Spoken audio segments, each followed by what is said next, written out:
नमस्कार मैं এই স্কুলৰ প্ৰধান শিক্ষক সোনু কুমাৰ গুপ্তা হয় এইটো হয় কথাটো হয় বহুত মানে দিনে হৈছে মানে এই ছাৰ দিন মানে আপোনাৰ এইটো বছৰে হৈছে তেখেতৰ এগেইনষ্টত মানে আমাৰ কমিটি সকল ৰাইজৰ ফালৰ পৰা বহুত অভিযোগ আছিলে আমি বহুত ৰিকুৱেষ্ট কৰিছোঁ তেখেত আচলত মই এজন শিক্ষক হয় আৰু শিক্ষকৰ এগেইনষ্টত মই এইটো এনেকুৱা মাতাটো মানে এইটো মোৰ ভুল বুলিও হ'ব পাৰে কিন্তু আমাৰ ৰাইজৰ আৰু ল'ৰা ছোৱালীৰ স্বাৰ্থত মই আজি ৰাইজে মাতাৰ কাৰণে আহিছোঁ এইটো কথাটো হয় তেওঁ মানে বহুত আগৰ পৰা স্কুল তেওঁ বহুত ক্ষতি কৰে আৰু প্ৰাইভেট কলেজত পঢ়ায় জুনিয়ৰ কলেজবিলাকত পঢ়ায় পলিটিকেল পাৰ্টিবিলাকত মানে তেওঁ এইটো বিজি থাকে আমাৰ তাত ৰাইজৰ ফালৰ পৰা বহুত অভিযোগ আৰু এইখিনি চাওক মোৰ ঘৰ কাৰ্বি আংলং হয়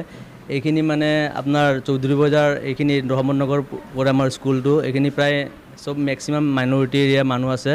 আৰু বহুত মানুহে মোক মৰম কৰে মই হাইস্কুল টেটো পাছ কৰিছোঁ বহুত আগতো পাছ কৰিছোঁ কিন্তু ৰাইজে মৰম কৰাৰ কাৰণে মই যোৱা নাই সেইকাৰণে মই জ্ঞাছ ছাৰক আমি বহুতবাৰ বুজাইছোঁ তেওঁ মানে নেমানে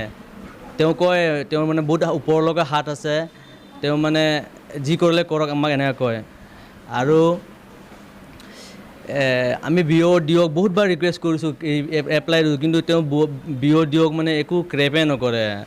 আমাৰ এখন বিদ্যালয়ত বৰ্তমান 3জন শিক্ষক আছে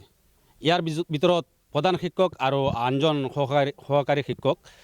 দুজনক মানে লোকপিয়লৰ কামত লগাই দিছে এতিয়া বৰ্তমান ৰানিঙত আছে আমাৰ জ্ঞাছ ছাৰ অফিচিয়েল হিচাপত আমাৰ প্ৰধান শিক্ষকে তেখেতক এখন দৰখাস্ত লিখি দিছে যে পাঠদান কৰাব লাগে একমাহ প্ৰধান শিক্ষকৰ দায়িত্ব লৈ এখন আমাৰ প্ৰেচিডেণ্টে মই জনামতে মোৰ প্ৰেচিডেণ্টে তেখেতক দিব বিচাৰিছিল কিন্তু তেখেতে হাতত লোৱা নাই জ্ঞাছ ছাৰে একচেপ্ট কৰা নাই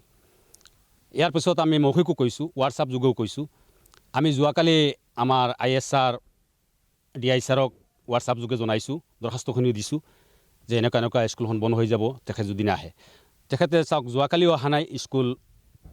বন্ধ আছিল ল'ৰা ছোৱালী আহি ঘূৰি গৈছে আজিও মই মোৰ গাঁও এইখনেই মই প্ৰায় 9টা বজাত ওলাইছোঁ দেখিছোঁ স্কুলখন বন্ধ আছে আজিও অহা নাই তেখেত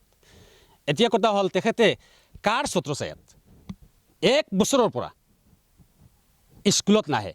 তেখেতে মই জনামতে 7-8 মাহ হৈছে CRCC পোষ্ট এটা পাইছে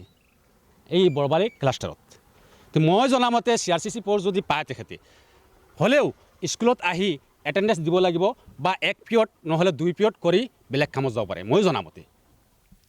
কিন্তু তেখেত যোৱা প্ৰায় 1 বছৰ মান হৈ গ'ল স্কুলৰ ভিতৰত বৰি দিয়া নাই আমি বহুত ৰিপৰ্ট দিছোঁ আমনি লাগি গ'ল সাধাৰণ মানুহ গ'লে দৰখাস্তখনি লৈ গ'লে অফিচত ৰাখে কিন্তু একো সমাধান নহয় অফিচত গ'লে তেখেত জ্ঞাছ ছাৰ হয় তেখেত এইখন বিদ্যালয়ৰ শিক্ষক আকৌ আজমল কলেজৰ দায়িত্বত আছে ব্ৰাইট ফিউচাৰত তেখেতে ক্লাছ কৰাই থাকে AIUD4 মুখ্যপাত্ৰ হয় তেখেত AIUD4 যিমানখন মিটিং আৰম্ভণি কৰা হয় সেইখন জ্ঞাছ ছাৰে আৰম্ভ কৰে